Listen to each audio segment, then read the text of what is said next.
Hi everyone, it's me, Sandy Cruz of Sandy K Nutrition, Health and Lifestyle Queen.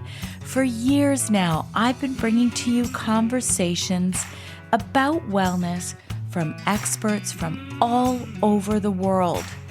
Whether it be suggestions in how you can age better, biohacking, alternative wellness, these are conversations to help you live your best life. I want to live a long, healthy, and vibrant life. Never mind all those stigmas that as we reach midlife and beyond, we're just going to shrivel up and die with some horrible disease. Always remember, balanced living works. I really look forward to this season. Hi, everyone. Welcome to Sandy K Nutrition, Health and Lifestyle Queen. Today with me, I have Dr. Doug Lucas. He is a former orthopedic surgeon, now regenerative medicine physician. And I've actually included this episode on osteoporosis as part of my summer reboot series. I recorded with Dr. Doug twice now. We also recorded, if you want to go back to my recordings, about knee replacements as well. Knee and hip, I think we did. I can't really remember, but all you have to do is search Dr. Doug Lucas. And this is an amazing podcast episode because osteoporosis affects so many women. And in this preamble, so you're going to have to forgive me for the sound. I've upgraded my sound system since my last recording with Dr. Doug, and it's much better now. So forgive me for that, but please listen because the information is invaluable. And Dr. Doug Lucas also has a book out now. You can find it anywhere at any bookshop, on Amazon, anywhere. He is a wealth of information, and I think that you will really find this information useful. So, in this preamble, I'm going to give you some information, and then I'm going to tell you for the rest of the information to go to my Substack. Listen, people, I am a writer. I am also a practitioner. I'm a holistic health practitioner. And of course, I'm a podcaster. But the big thing for me is my Substack will feed into my new book. Many of these essays will go into my new book that I'm working on right now. I was actually working on it since last year. I'm just kind of polishing it up a little bit. So go to sandycruz.substack.com, sandykruse.substack.com for the rest of this information. Now, anybody who has osteoporosis knows, you go in Canada, it's called a bone density scan. In the US, I think they use a DEXA scan. So whatever it is, it's to measure what's going on with your bones, bone mineral density. Sorry. So I'm going to tell you my mom's story. She is now 78 years old. At 52, she had non-Hodgkin's lymphoma. She was on chemotherapy, radiation, the whole thing. She was thrown into menopause. So she had symptoms before, but after she had chemotherapy and radiation, that was it. She was thrown into menopause. Her periods never came back. Soon after that, she was diagnosed with osteopenia, I believe, and then osteoporosis. Her journey did include some of the drugs that Dr. Doug does talk about. She did go on Prolia. It's one of the drugs. By the way, I'm not giving you any medical information here. Neither is Dr. Doug. We are just giving this information to you for educational purposes only. Then you have to see what's right for you. You guys know I'm all about bio-individuality. Now, some of these stats might actually shock you. So my mom did do the Prolia for 2 years, every 6 months. I believe it was an injection. She was around 68 or so, 68, 69 years old, something like that, because she was told she had full-blown osteoporosis at that point. She had to stop because she developed a chronic cough, and she actually went to emerge once for heart palpitations. So go and research the drug. I strongly suggest everybody has to be their own best health advocate to see what's right for them. So I'm not telling you what's right for you. I'm telling you to just do your homework. It's really important in this day and age of information that we research certain things and see if there's resonance, if it really makes sense for us.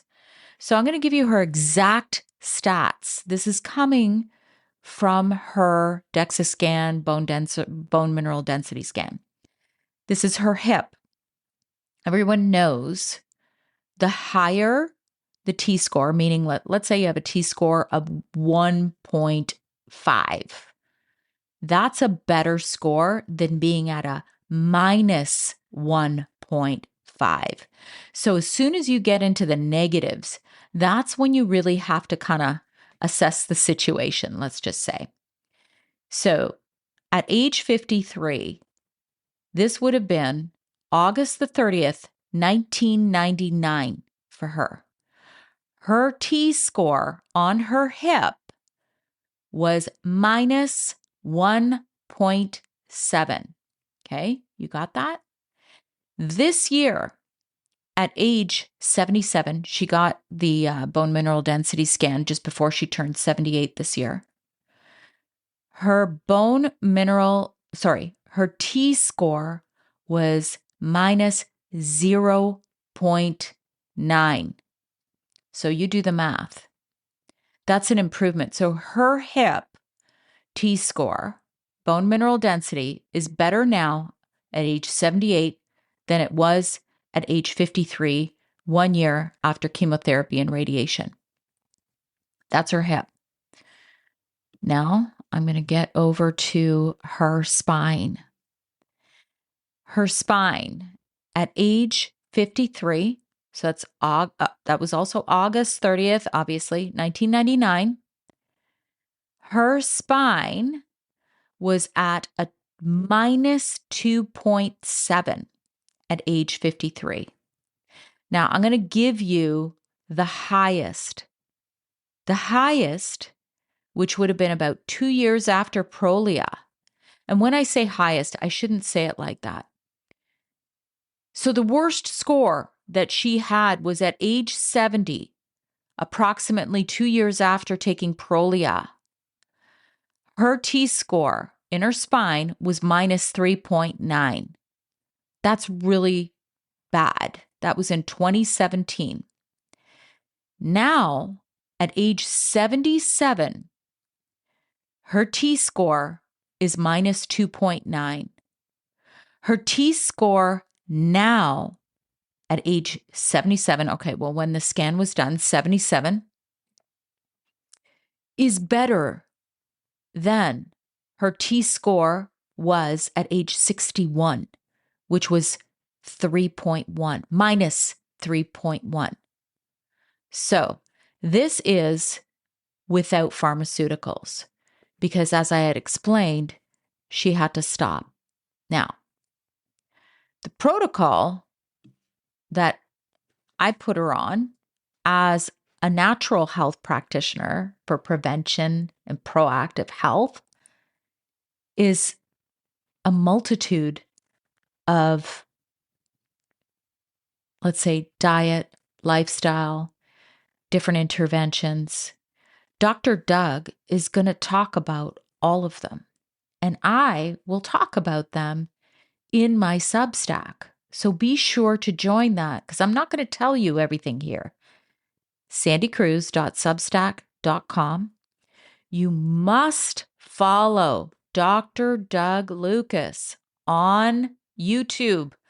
Oh my God. Like, if anybody gives back as a physician more than Dr. Doug, I'd love for you to tell me, because he gives so much education and information that's free, you guys. Anyway, I really have so much respect for him. He's doing so much good for so many people. So definitely listen to this whole podcast. I'm going to tell you right now, please, please, please share it. Share it with whomever might benefit. And remember, it may not even just be a menopausal woman. There's a lot of things that go on as we age, a lot of reasons for it, which Dr. Doug will get into it. But it's a very important episode, which is why I chose to bring it back for my summer reboot series. So I am going to ask you to go look for his book, look for him on social media, look for him on YouTube, and share this podcast with anybody, please. It's just that important. Follow me on all my social media platforms, everywhere else. You can find me on Sandy K Nutrition, anywhere and everywhere. I'm on TikTok, Instagram, you name it, I am there. And do me one more favor. Go to Apple. If you listen on Apple, you can also rate this on Spotify. I don't know where else you can rate it. There's a few other podcasting platforms where you can rate this, but I'm going to ask you to go to Apple. If you use Apple, look for my show. Just type in Sandy K Nutrition. You're going to scroll down. You're going to see rate. So you give it a 5-star and then write a review. And if you can write just a few kind words on how my show has helped you, just to educate yourself on your wellness journey, that would help my podcast to be found. And also, it helps me to keep bringing amazing guests to you each and every week, just like Dr. Doug. So if you could do that for me, it really gives back, and I really appreciate it. And now let's cut on through to this amazing interview with Dr. Doug. I wanted to invite all of my listeners to an online summit called, and it's free. I'm going to be speaking at this online. It's called Breaking the Ceiling, 15 Secrets to Creating Extraordinary Wealth. And this is designed specifically for women. You're going to have 21 speakers. It's going to be free. It's something that I think it's very powerful. And I'm so honored that I was asked to speak at this event, because we all know that without our health, we cannot create wealth. I'm going to have the link in the description. Be sure to sign up. It's free, my friends. Hi, everyone. Welcome to Sandy K Nutrition, Health and Lifestyle Queen. Today with me, I have Dr. Doug Lucas, and he actually is fellowship trained and a precision health specialist. He is an MD, you guys, and he specializes in metabolic health, hormone optimization for both men and women, osteoporosis, and longevity. Dr. Doug aims to address the underlying cause of chronic disease to improve both health span and lifespan, of course. After finishing his training at Stanford University, Dr. Doug began his medical practice as an orthopedic surgeon. He's passionate about nutrition and disease prevention, and he quickly became frustrated by the failure of the traditional medical model to allow incorporation of these principles into his practice. He pursued additional fellowship training from the American Academy of Anti-Aging Medicine. A lot of people know that, A4M, the Academy of Preventative and Innovative Medicine and Wild Health. His passion is working with patients looking to optimize their health through a customized approach based on genetic data, extensive evaluation, and in-depth lifestyle examination. And today, our topic of discussion is osteoporosis. I think we can talk about many other things. Maybe Dr. Doug will come back, but today we're really going to focus on osteoporosis because this is a huge health issue, especially with women as they reach midlife. So welcome, Dr. Doug. Thank you so much for coming to speak with me today. Thank you, Sandy. I really appreciate you having me on and being here and doing what you do. So, what's your story? I did give a little bit in my introduction. So, you weren't happy with the traditional model.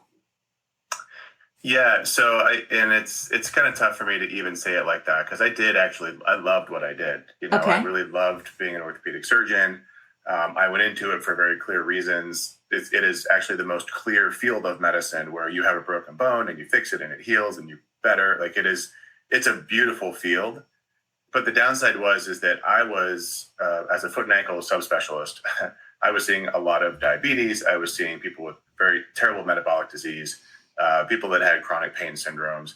And what I found is that, yeah, I could help some people with surgery, but for the most part, really people were looking for surgery to help things that started 10, 15 or more years ago. And they had been given bad advice, and we a lot of times in the physician world we think, oh, if these people would just follow our advice, they'd be great. What I found out over time is that really a lot of these patients are following the advice of their doctors. They're taking the medications, they're doing the nutrition the way they're told to do, and they're just getting worse and worse and worse and worse. And I was maybe making them different, but for a lot of these patients I wasn't making them better, and I felt very disempowered to do so. Yeah, I mean, the fact is that we need Western medicine. We need that. And I mean, I don't know if I would be here if it weren't for that, right? So I never knock that, but I feel there's just so much more. There's something missing. And I love that you're one of these physicians that's getting into the something that's missing, right? That's right. Yeah, and I'm really careful when I do these podcasts and when I speak publicly. I don't want to disparage the system. I talk a lot about how the system's broken, and I think that there are probably some bad players in the insurance and how it interferes with government and patient care. And I think there's some bad things happening there, but the physicians are generally not involved in that, and they're just doing what they're trained to do. And you're absolutely right. We need those things, right? If I get into a car accident, you need to have a trauma center. If you have a heart attack, you need to have all those things that we need to do. And the way that we can do a lot of those things is absolutely miraculous. But where we fail as a system is helping people to live their best lives, to optimize their health, and it's all focusing on these things that don't generate revenue for doctors or for hospitals because there's no procedure, there's no pharmaceuticals. These are like the lifestyle stuff, right? Yes. And so where we fail is to help people look at these things and present good research, if it even exists, on these topics. Yeah. So let's first get into the definitions because I know this can get confusing. And, I will say my mom has osteoporosis. And my dad has had a knee replacement, so I know, like, I'm 52, but I actually know a couple of people who already have osteopenia at this age, close to menopause or in menopause or through menopause, post-menopause, around this age. So Dr. Doug, tell me, what's the difference between osteopenia and osteoporosis first? Yeah, so I was actually just prepping for a talk on this. It's an interesting definition because there are some objective numbers, but really it's just a sliding scale of bone. Really, bone density is what we're talking about, which is unfortunate because it's actually bone quality that is arguably more important, and that isn't even part of the definition. And so this is one of the reasons why osteoporosis is such a difficult thing to talk about, is because the definitions don't even really make sense. We don't really know who's at risk for fracture because ultimately that's what we care about. I don't care what your DEXA looks like, and I'll talk about that. Okay. But I really care, like, are you at risk for fracture? Because that's, otherwise osteoporosis isn't a problem if you're not at risk for fracture. But to answer your question, so the definition of osteoporosis, and it varies a little bit by whichever organization you're following, but in general, it is a number called a T-score.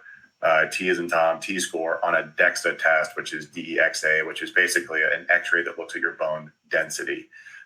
It is not a great test because it is not very reproducible, meaning that if you do one test and then you get up and then you get back on the machine, you do it again, you're likely to get a different result. If you go from one machine to another machine, you'll get a different result. If you bring a different tech in because it's lunchtime and you do the test again, you'll get a different result. Interesting. So it's not a great test, but the number you're looking for is the T-score. The T-score is basically just how much lower is your bone density compared to either the average from a certain age or the average of your age group, depending on T-score or Z-score. Again, it's way too complicated. It doesn't need to be this hard. But the number you're looking for is negative 2.5 on the T-score, and that's the accepted definition of osteoporosis.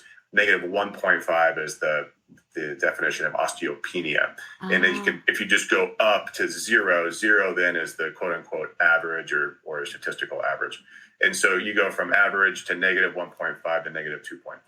And that's how a DEXA works. And that's the definition we use.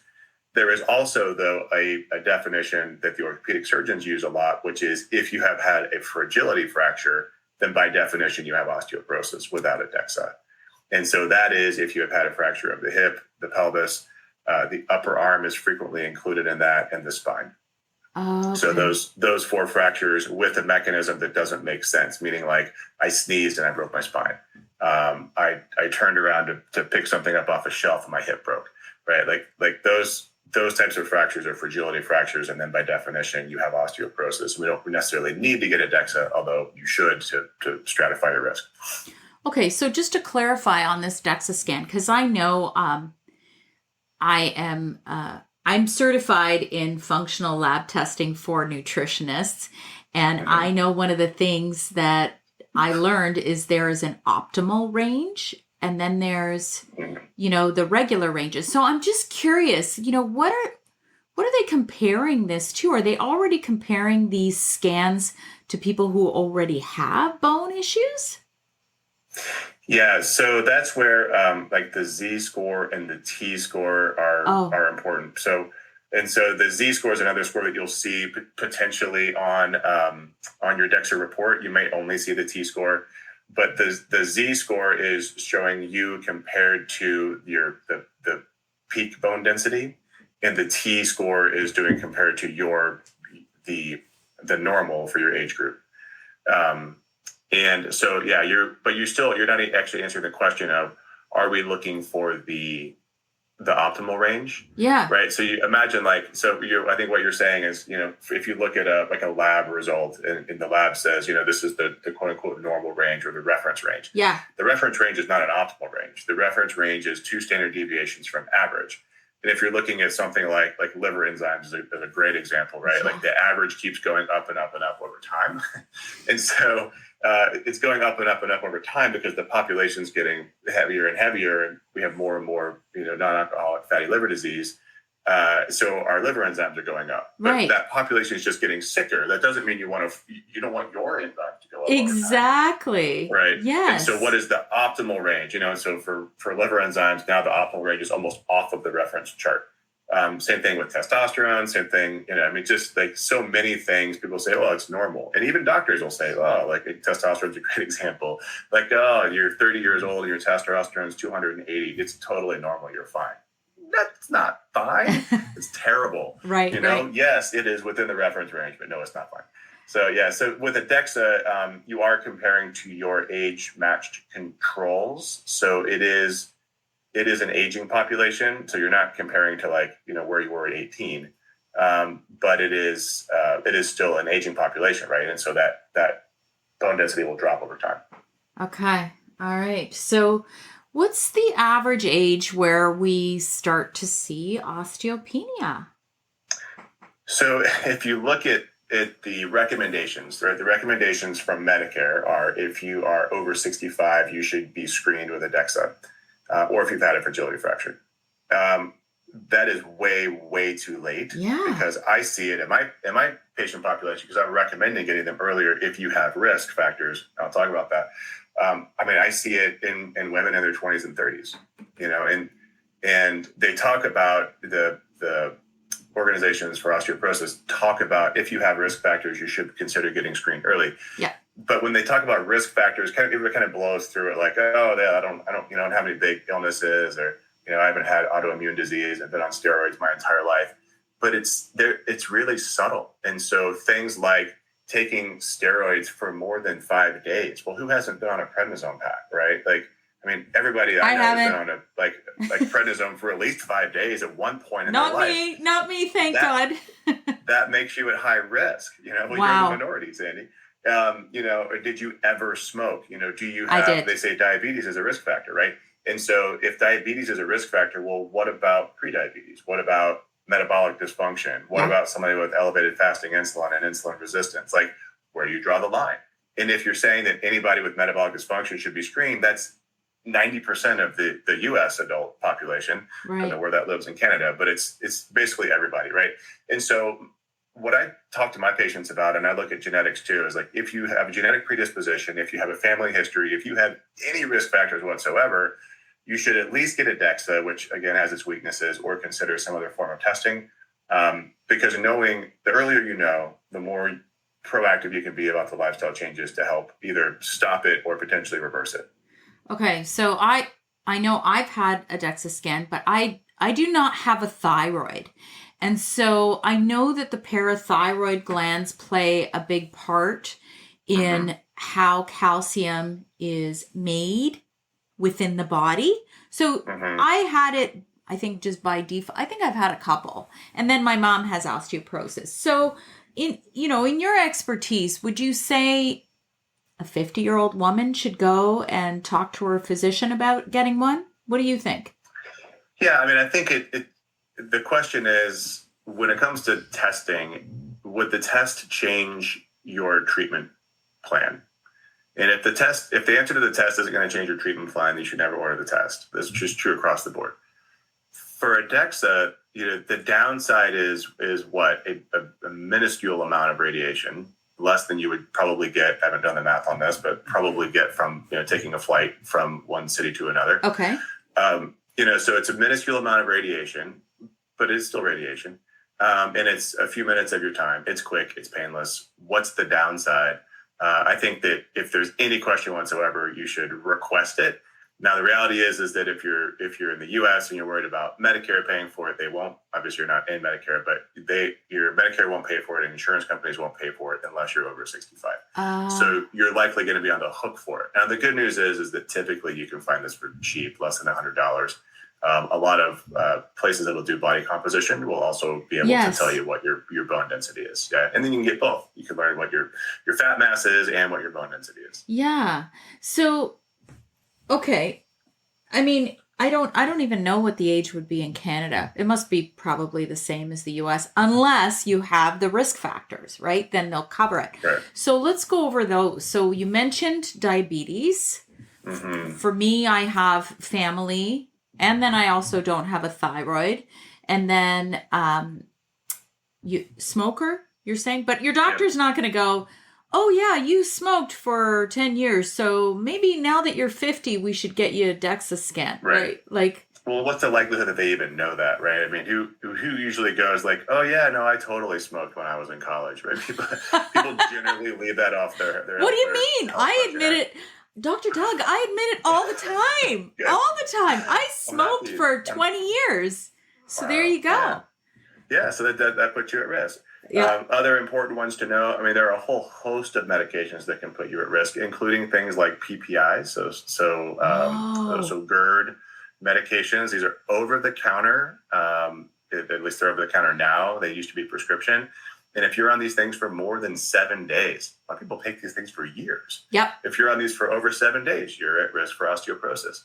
Steroids, including inhaled steroids. So if you have, lung disease so if you're taking an inhaled steroid.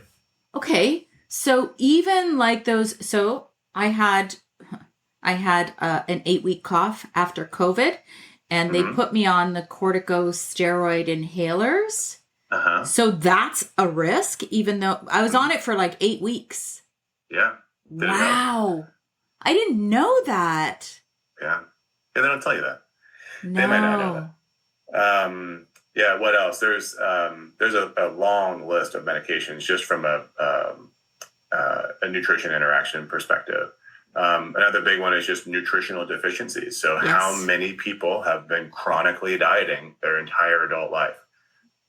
Most, right? Especially women who are at higher risk. Yep.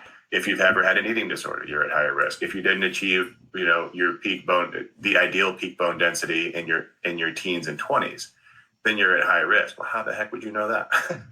Right. There's so many. And that's my point is like, people talk about this thing like primary osteoporosis. Oh, everybody loses bone as they age. Well, we don't really know that. I think that's kind of a cop out. I think if you get a DEXA that's low, we really got to find out, are you losing bone? Are you not building bone? Did you never have peak bone mass in the first place? Yeah. Those are three different scenarios that require three different solutions. And in the medical community, doesn't know, they don't have the capacity to offer three different solutions. And the only thing they can say is, well, here, take a medication. And typically it's one that will slow down bone loss. But what if they're not rapidly losing bone, but they just never had it in the first place, or they're not building it, right? And so the things where we see like the medications aren't that helpful, and it's because they're probably not being given to the right person. Oh, I don't know if you want to get into that, but we can get into that later. The medications. I'll get into anything. Just because the medications I've done a lot of research on because of my mom, and they were trying to encourage her to do these injections, or I think it was called Prolia. But I said, hold on a minute, Mom. Let me look into, and of course, nobody tells her that it's not just about guzzling calcium. That's not going to help build your bone or keep the bone that, you've got, so that you don't keep losing it, right? Right. So, I can go off on many different tangents here now, but why don't we talk just a little bit about digestion? Because I know that's a huge piece. You mentioned PPIs and loss of stomach acid. And I remember this in nutrition college, that there are so many minerals that we can't absorb properly unless we have stomach acid, right? Stomach acid, yeah. I mean, especially just macronutrient wise. I mean, protein, you cannot break down and assimilate protein if you don't have stomach acid. Yeah. And yet everybody takes PPIs because they have GERD, and it's not because they have too much stomach acid, but it does relieve their symptoms, so they keep taking it. Yes. But then they're not absorbing protein, they're not absorbing vitamin D, calcium, right? Like, you start looking at what happens when you take a PPI and you realize, like, oh my gosh, you were setting yourself up for a metabolic disaster. And it wasn't the right thing in the first place for most people. Now there is a role for a PPI, but most people that take it don't have what's called Barrett's esophagus or precancerous cells in their esophagus. And if you don't have those things, your GERD is probably not from too much stomach acid. Mm-hmm. No, I know. And so I know because I've worked with a lot of women at midlife, and a lot of these women seem to have the symptoms of low stomach acid. And then you get the diagnosis down the road of the osteopenia. And so it makes, the wheels begin turning, and it's like, okay, well, where do we begin on helping, right? In more of a functional manner. So, I guess we can get into a little talk about the medications. Like, there's a few of them out there that are big ones, like Prolia is one that I know, but they're saying it can make the bones more brittle in the end. So there's a lot of side effects. Yeah. Well, so, I mean, I would say there's two main classes, right? So we can just break it down like this. Like there are drugs that will slow or stop bone resorption. So those would typically be bisphosphonates, so the Prolia does that too. Yeah. And then there are drugs that will increase bone building. So those would be things like Forteo and Temlos. And then there's two drugs that cross over. So there's Prolia, which does technically both. And then Evenity is another one. I don't know if it's approved in Canada, but it's a newer one that can also do both. Depending on where you are and what your issues are, you may benefit from one or the other. But if somebody's rapidly losing bone and you put somebody on Forteo, which is a bone building drug, they're still going to be rapidly losing bone because you're not changing anything in that department. So this is true for any woman who is in really the first 5 years after the onset of menopause. When you lose estrogen and you don't replace it, you will rapidly lose bone. It's just predictable. Yes. Put that woman on the wrong drug and she's going to be more rapidly building bone, but she's still rapidly losing bone, right? So maybe your DEXA is going to look okay, but it's not going to look better, right? And so again, wrong drug. Bisphosphonates and Prolia and Evenity all have the same problem, which is while it is stopping bone resorption, it doesn't allow bone remodeling. And so now we're interfering with the body's natural capacity to build and remodel bone, which has to happen. And that's why bisphosphonates, now the recommendation is to not take them longer than 5 years, because you do see it starting an increased risk of fracture. And it's these atypical fractures, particularly of the femur, where they're breaking in weird places. And it's because the bone isn't remodeling. Yes. And coincidentally, as a surgeon, I can tell you those are a lot harder to fix. And they don't heal very well. Because you have this basically kind of like dead feeling bone, right? You just have this bone that hasn't been remodeled. It kind of looks like chalk, and you can actually, like, nobody ever talks about this because we don't talk about things that happen in the OR. It's kind of like Vegas, like whatever happens. What happens in Vegas stays in Vegas. Yes. But you can feel and see the difference in the bones. Same thing with people that have metabolic dysfunction, and just like the tissues feel differently. The blood feels different. People that have high cholesterol are like, wow, it feels like motor oil. Really? Like, it's just different. Yeah. And so that's the challenge with a drug like Prolia is, yes, it will make your DEXA look better. It will build some bone. It will slow down bone loss. So it's great. And that's why it's popular. The problem with it is if you ever stop it, then you're at profound risk of losing all of the bone that you would have lost anyway, right? So you get this rapid loss of bone. And so here's my question to the physicians that are just throwing everybody on Prolia. What's the long-term plan here, right? Like, are you just banking on the idea that there's going to be like a newer, better drug in the future? Do you really want this patient to stay on Prolia? Like, imagine if you went to your doc and they're like, hey, how old are you? You said you were 50. I'm 52. 52. All right. So you're 52. And I've heard this story before, right? You're 52. You go to your doctor. They're like, hey, you have pretty significant osteoporosis. You should be on Prolia. For the next 50 years? Yeah. Like, really? Yeah. Right? Like that's a long time. Or even worse, if you say, well, you should be on a bisphosphonate at 52, okay, then what happens at 57 when you can't take it after 5 years? Yeah. What do you go back and forth? And there are some studies looking at sort of stacking these medications over time, but they still only go out less than 10 years. And so while I feel like there is certainly a place for medications, people that are at really high risk of fracture, to prevent somebody from having a fracture, I do prescribe them for the right patient. The big picture should be, hey, let's let the body fix itself, because it totally knows how. Yeah. We just need to give it the building blocks and let's get the stuff out of the way and let the body do its thing. Yeah. Rather than, giving them this pharmaceutical, which has this single target, we're going to stop this one enzyme from happening. Let's actually just let the body do the millions or billions of things that it can do simultaneously to actually fix this problem. Okay, you know what? This question has been stirring within me as you've been talking, because you were talking about, what stays in Vegas, what stays in the OR, whatever. What happens in the OR stays in the OR. But I heard this once from a physician that when they were in whatever medical school and they were working on cadavers, all the cadavers that they were working on had such serious calcification everywhere in the body, right? And this is why, as a nutritionist, I'm always saying, don't just go and take calcium and think it's going to solve all your problems, because you would know much better than I would. I'm just a nutritionist, but I know that building bone, first of all, it's not that easy. And second of all, it's way more complex than just taking your calcium every day. So talk to me a little bit about this calcification that happens if you, like you said, if it's not getting in the bone.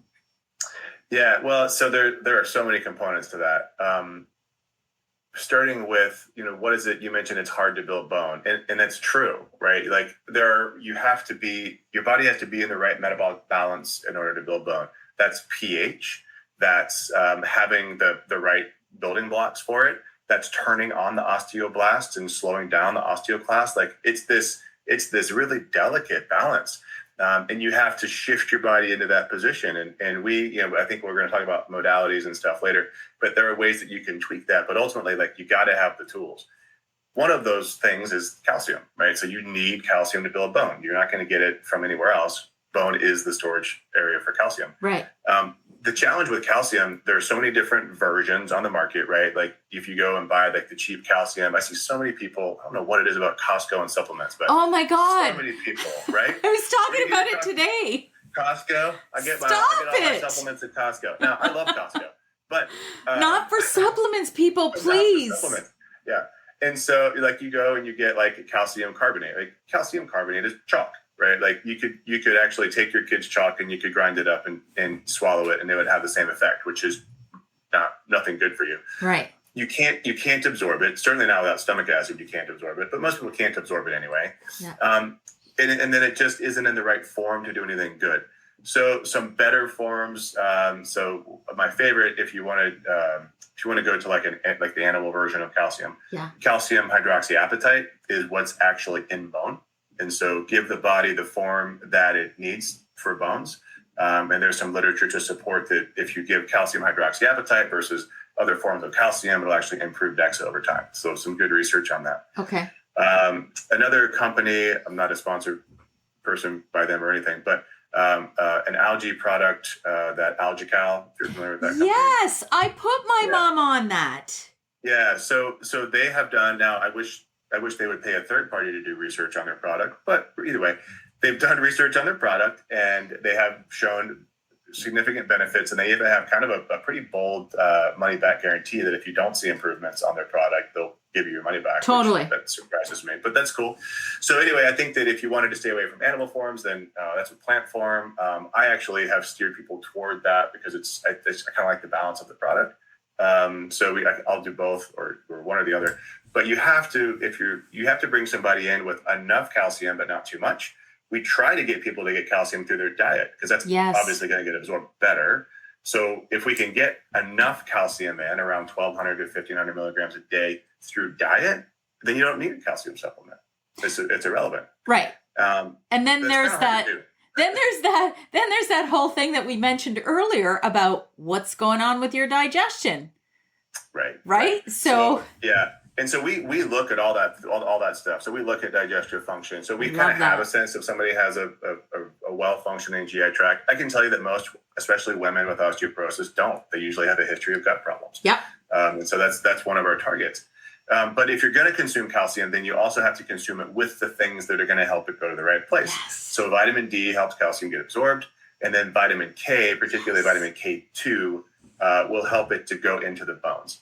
Yes. And so when I put people on a supplement stack, I know I get a lot of kickback, like, oh my gosh, you put me on too many things. Well, you think about it, like, I needed 3 things just to get the calcium in your bones, and that's just one problem. So we really have to let's take the big picture here. But you really need vitamin D3, vitamin K2, and the right amount of calcium, either from diet or in the form of supplementation, to get it in the right place.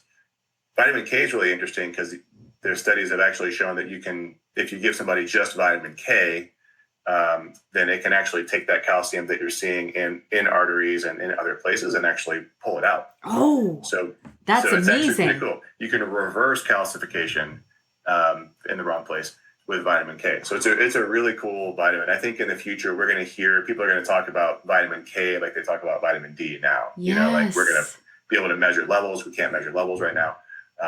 And everybody's going to be like the D and the K will be given together, or you could argue they should be given separately, but you're going to get them both either way. Yeah.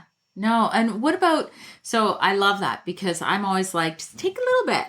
I think about 100 micrograms of K2 will do the job, right? Yep, that's perfect. And what about magnesium? Because I know, so I'm a big fan of magnesium glycinate I actually I have my parents on magnesium L-threonate because I know that that one can really break through the blood-brain barrier. Yeah. I have my husband on that one who's had many concussions from past sports injuries. So, talk to me about magnesium. Where does that come into play? Yeah, magnesium is something, again, it hits, like when somebody's onboarded into our practice, we basically start them on this sort of like resuscitation stack right out of the gate.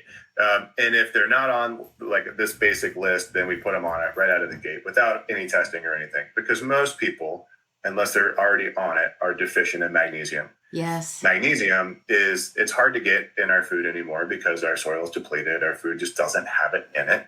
And so you really have to supplement magnesium, just like you really have to supplement vitamin D with K.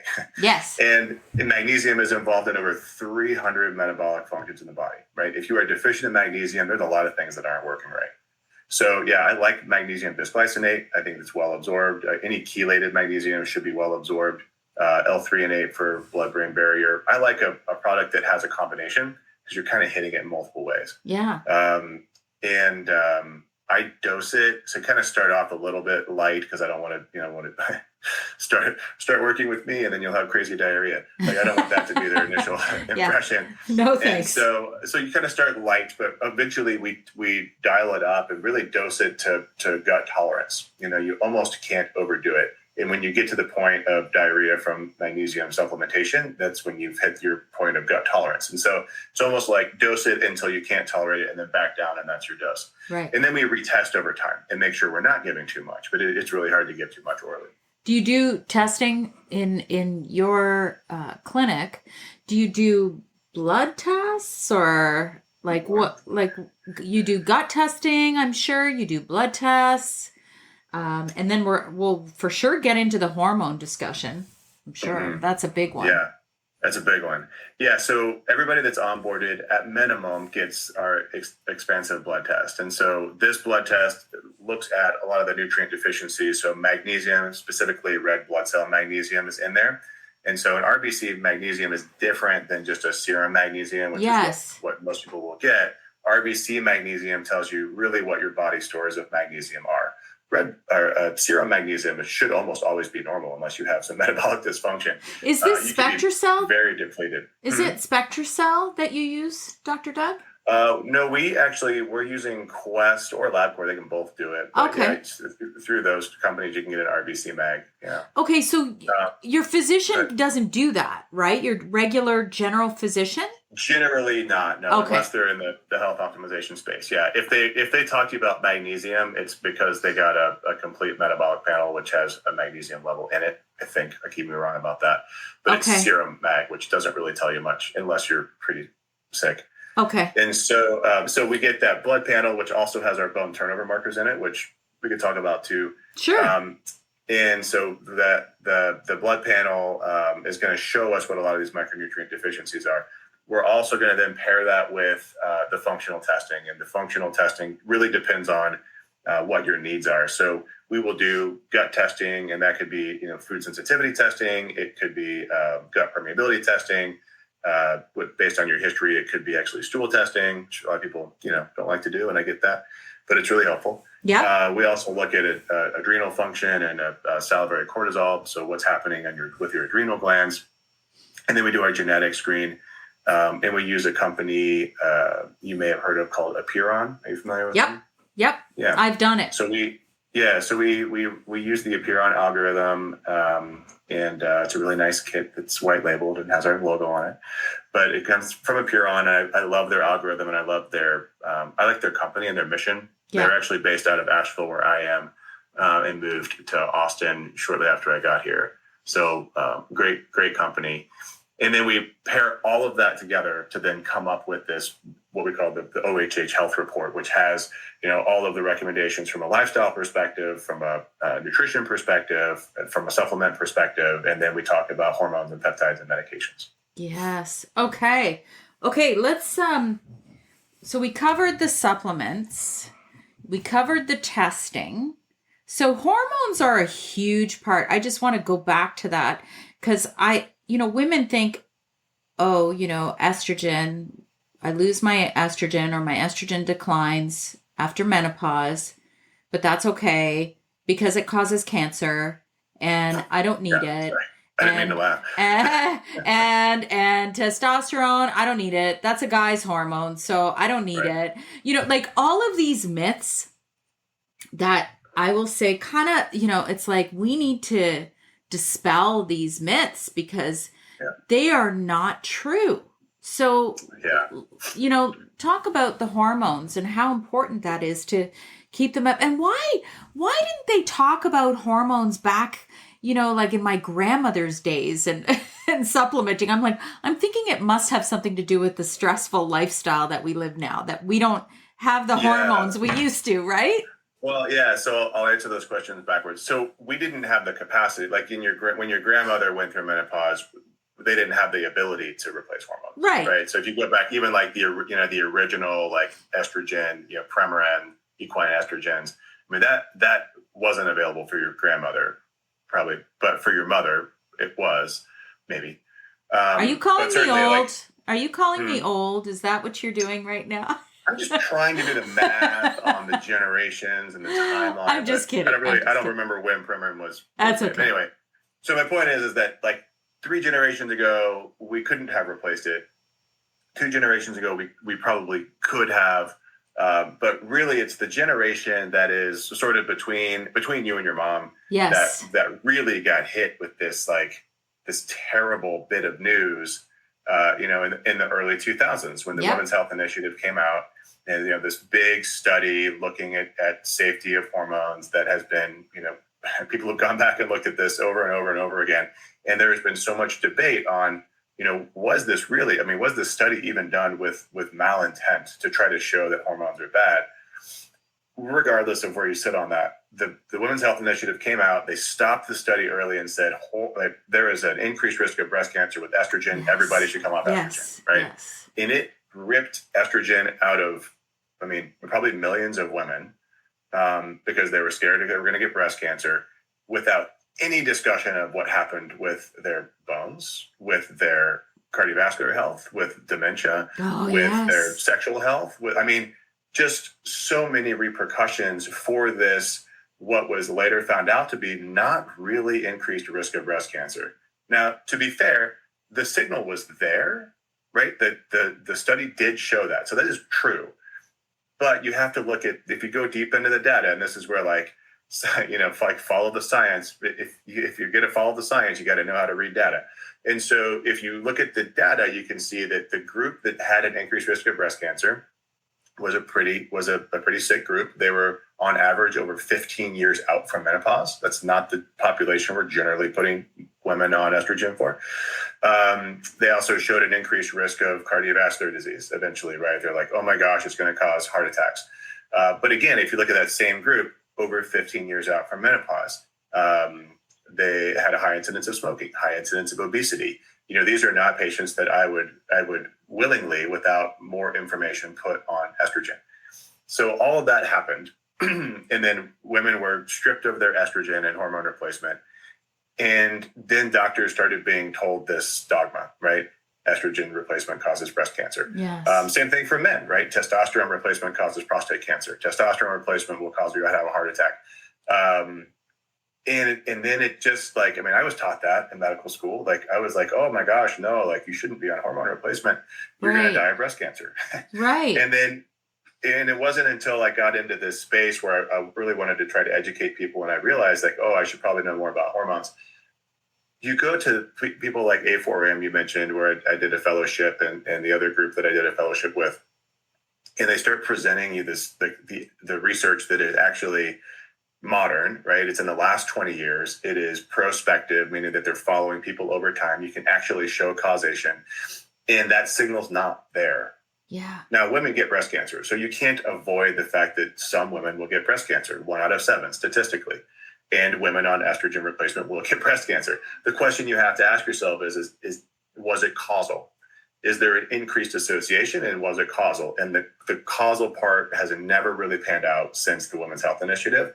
And in fact, some studies looking at both estriol and estradiol, 2 different estrogens, Estriol has been shown to potentially even be protective of breast cancer. Yeah. And so now we have women, and I hate this conversation. Woman comes to me either with a personal history of breast cancer that's in remission, or close family history of breast cancer. And you're concerned, okay, well, do they have the same genes? It's a really tough call. Am I comfortable as a physician putting a woman on estrogen, knowing that there's this perceived increased risk? 1 out of 7 women will get breast cancer. That's a huge liability risk for me. Yes. So it's really tough. It was so damaging. But I put a lot of women on estrogen, and I use bioidenticals where we're doing progesterone and we're doing testosterone, and which I'd love to talk about testosterone too.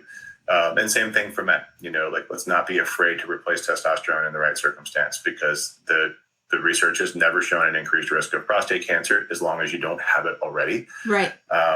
No increased risk of heart disease, no increased risk of blood clot is the other big concern, even though it may potentially raise your blood numbers. So I don't think we need to be as scared of hormone replacement. I think it just needs to be done right. Right. And what I see is that the physicians in the traditional model, and I don't like to pick on OBGYN, but OBGYNs a lot of times will use artificial progestins, and artificial estrogens because it's easy. Women in perimenopause, we'll just put you on the birth control pill. That actually causes bone loss, and there are a lot of other associations with progestins and with things like breast cancer, blood clots. Yes. And so it's really frustrating to see that they're afraid and not trained to do it the right way. Yeah. Because we've sort of pushed it out of the traditional medical model, and it's put on the shoulders of people like me. But we have to use now compounding pharmacies. Like there are no pharmaceutical companies that are able to make these things. So it's just a weird space. But it's really important to find the right provider. Does testosterone have anything to do with bones? Absolutely. So, because you hear more, I follow more for estrogen. I follow that a lot more closely in terms of, you hear about it more in terms of the connection between estrogen and bones, but not as much with testosterone loss. Sure.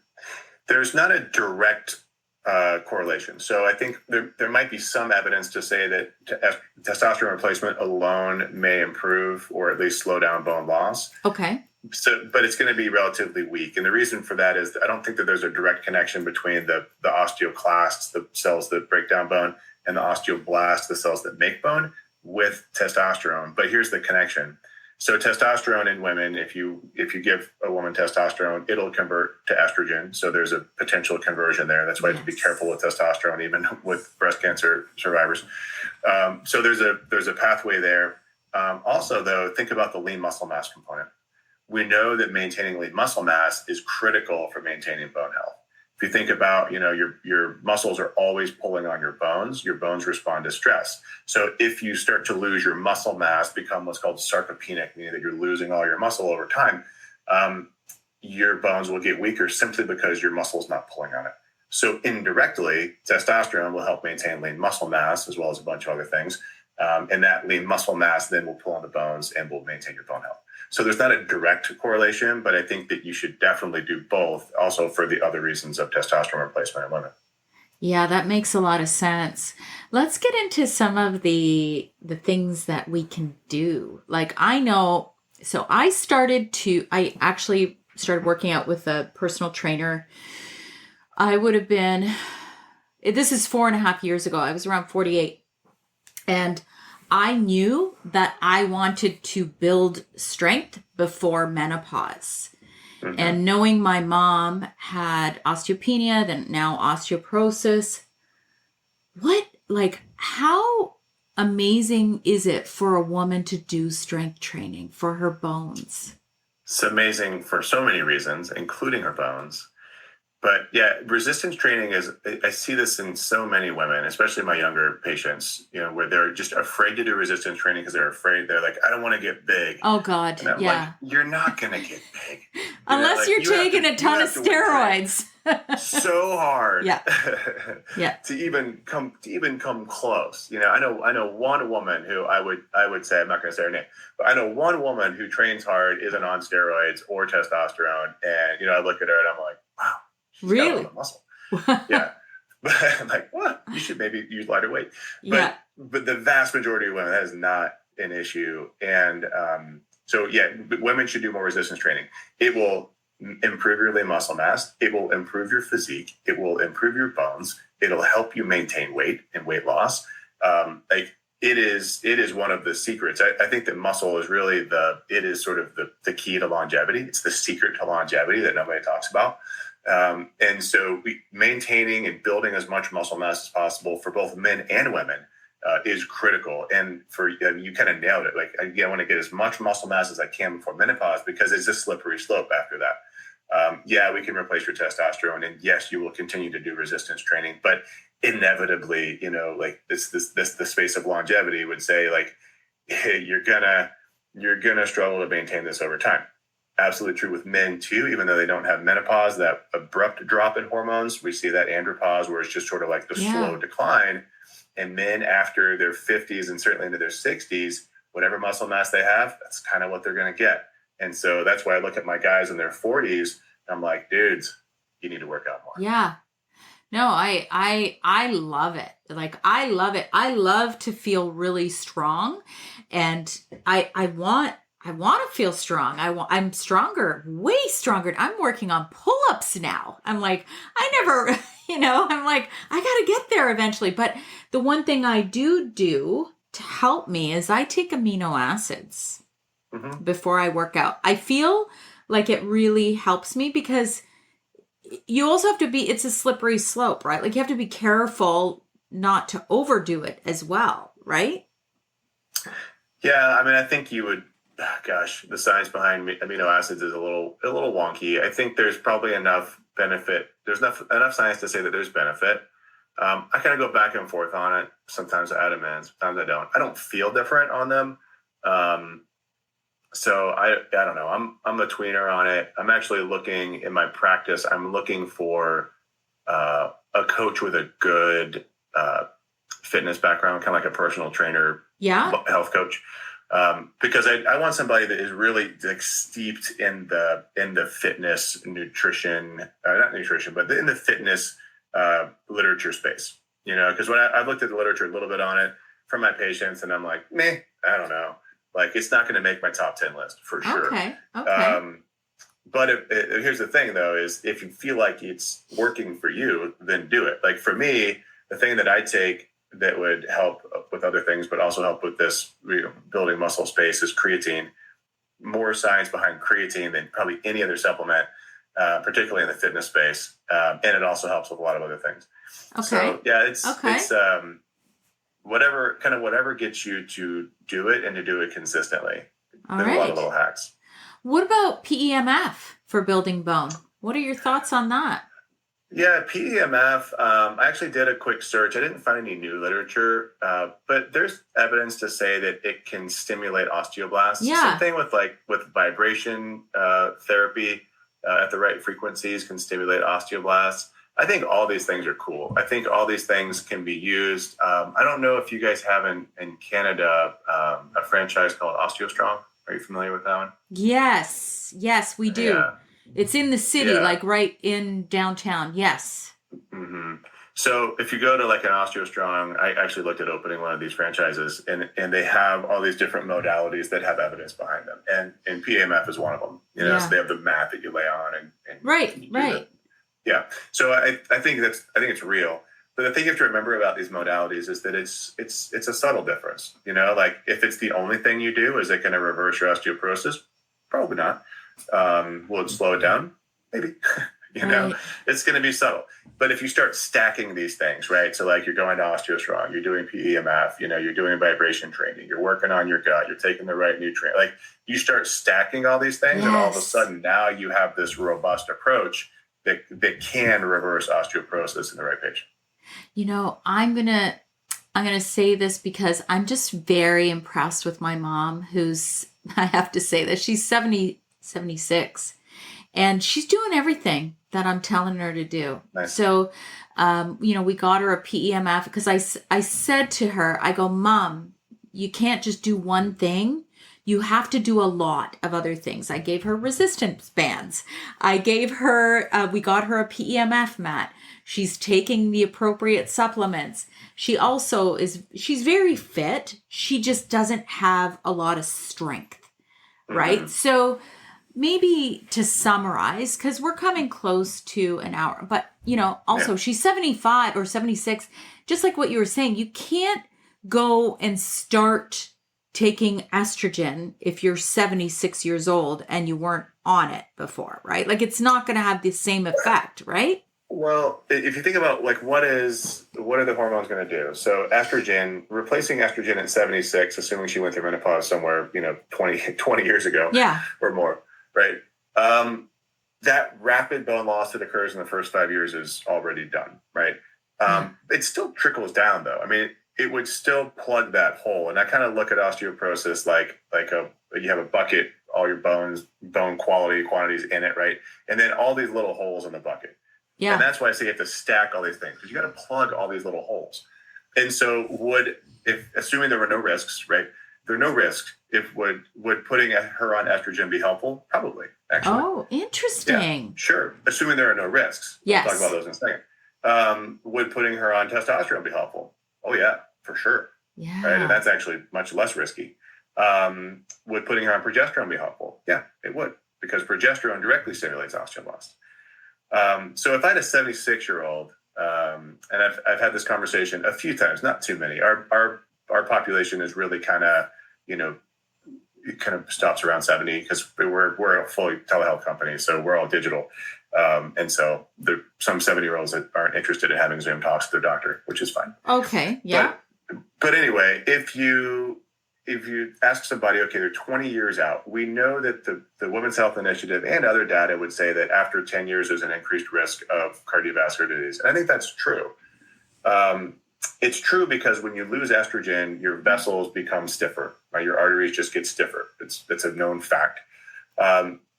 When you have stiffer arteries, the blood flow is a little bit more turbulent. Turbulent blood flow can lead to plaque formation. Okay, that's just the physics of developing plaque. Okay. If you take somebody who has been doing that for 20 years, right, they're probably developing plaque somewhere. And then you put them back on estrogen, you improve the compliance or the elasticity. Sorry about that. You improve the elasticity of the vessels, you could potentially break off some of that plaque and you could develop, stroke or heart attack. So that's my concern. Now, can you test for that? You can. So not 100% certainty, but you can. So you can do something like a coronary artery calcium score, tells you a little bit about calcified plaque. You can do something called a Clearly study, which tells you about soft tissue plaque. So you can really kind of risk stratify these things. Okay. You can never know for sure. But for example, my older patients that have wanted to go on hormone replacement over 10 years out, we start with the coronary artery calcium score.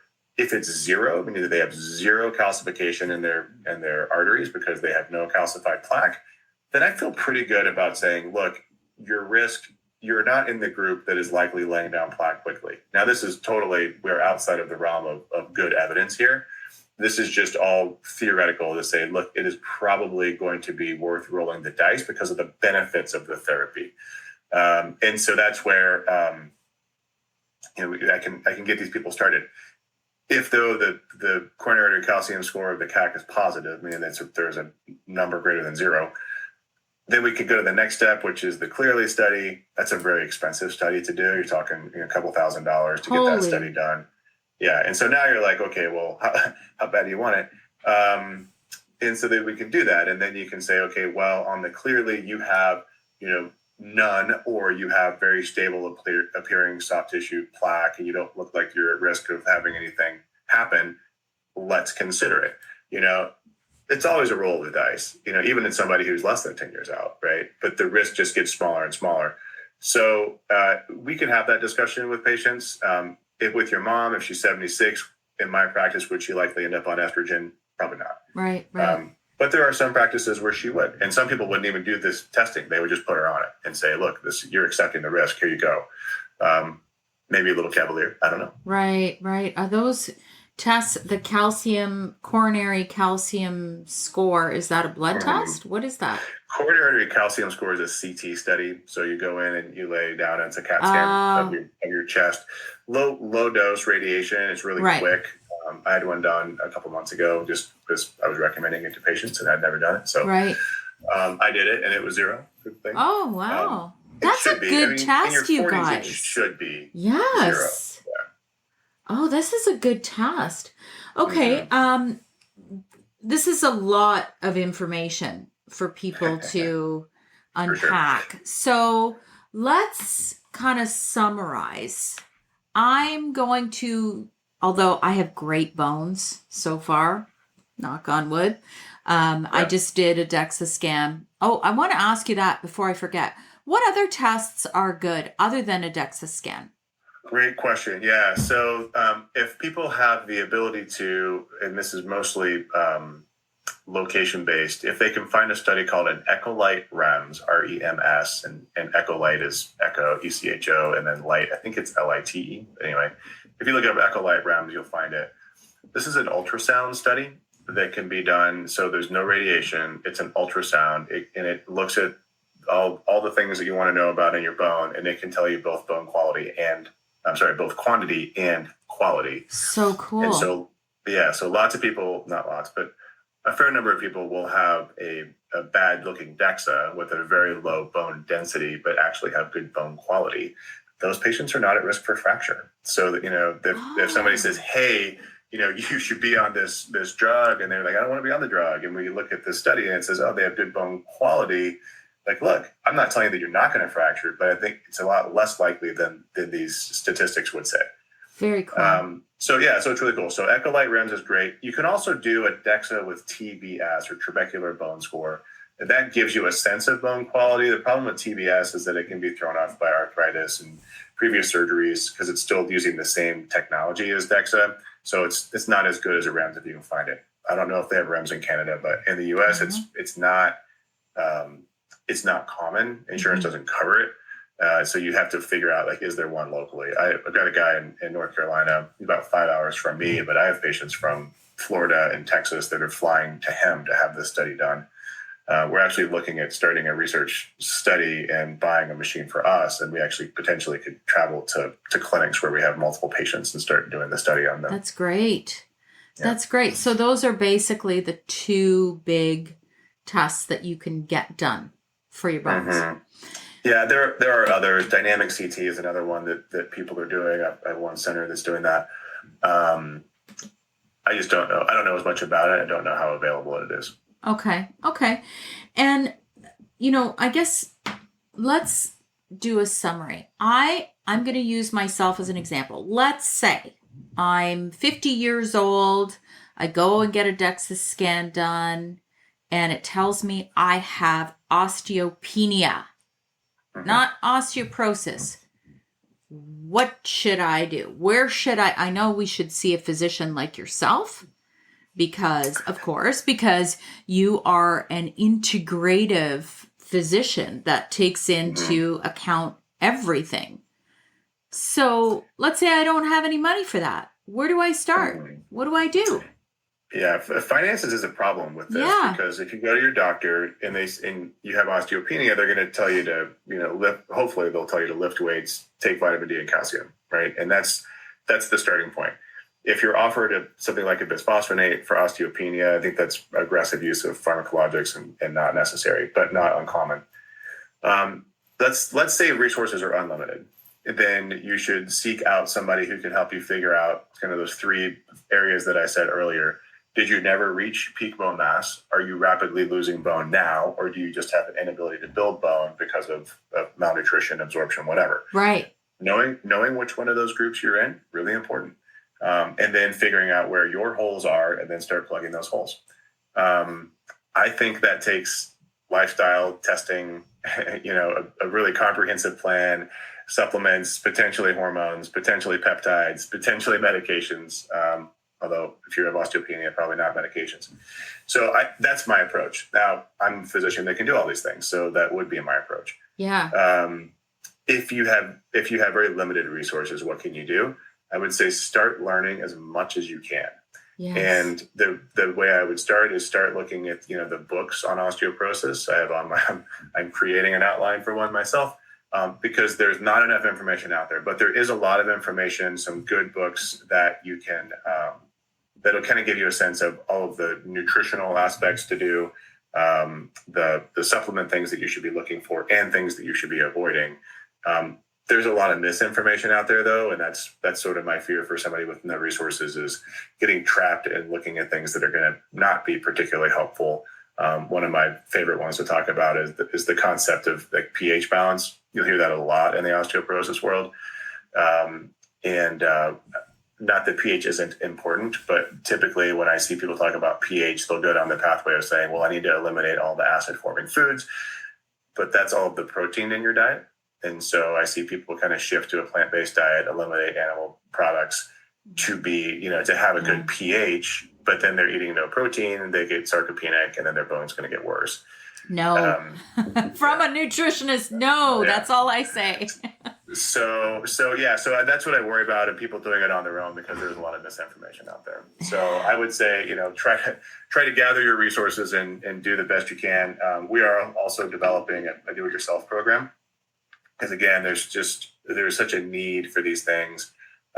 So my hope is to be able to put a lot of information into an avenue for people that don't necessarily want to work with a doc or do the testing, but want a lot of the information. So that'll be obviously a less expensive pathway too. The problem with what we do is that the testing is just so darn expensive, and the amount of time that it takes to create a program. I mean, it takes me about 3 hours, to really go through everything and create a custom program. And then to have a team to follow through with that, and the coaches from the lifestyle perspective, like it's just expensive to run. Yes. So we are, we're working on that, and we work with people the best we can. But it's just an expensive program.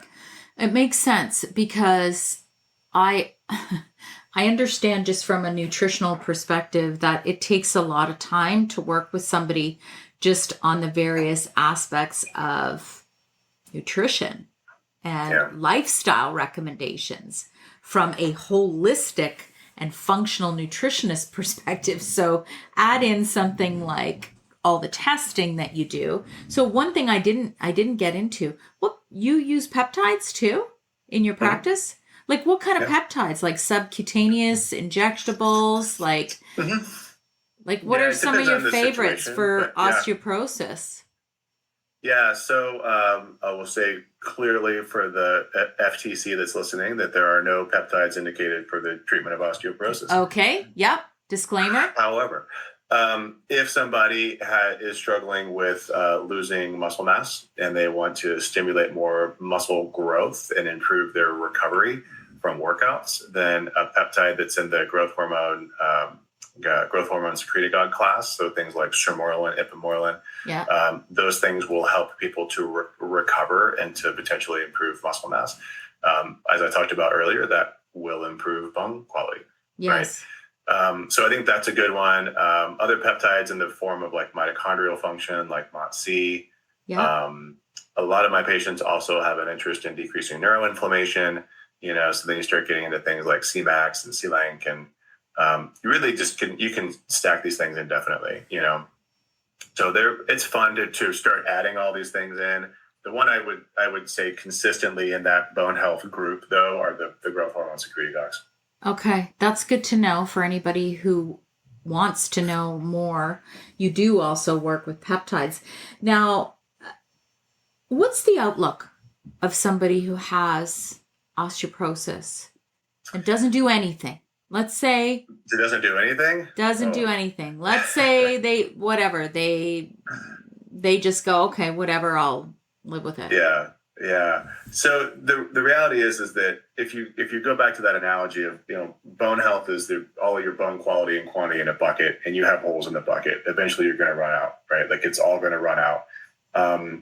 If you think about the statistics, 1 in 2 women, in the U.S. statistics, but 1 in 2 women will suffer a fragility fracture in their lifetime.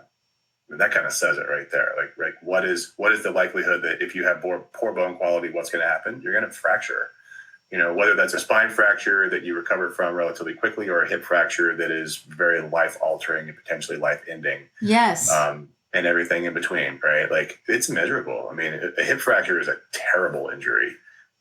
It changes lives, changes lifestyles. Only a third of women after a hip fracture, or actually, well, no, I think that's true. A third of all adults after a hip fracture regain independence. And that's a huge thing, right? And so most, 2/3 will end up needing some kind of constant care after a hip fracture. And so I used to fix these things all the time, and then you just say, good luck. And a lot of these patients you don't see again. And it's because they're either, they're in a nursing home, or it actually can be fatal. Yes. There's a statistic that I read not long ago that if you're over the age, I think it's 65, over the age of 65, and you suffer from a hip break or fracture, that, what's the percentage? Maybe you can help me with that. Like they don't live very long after that.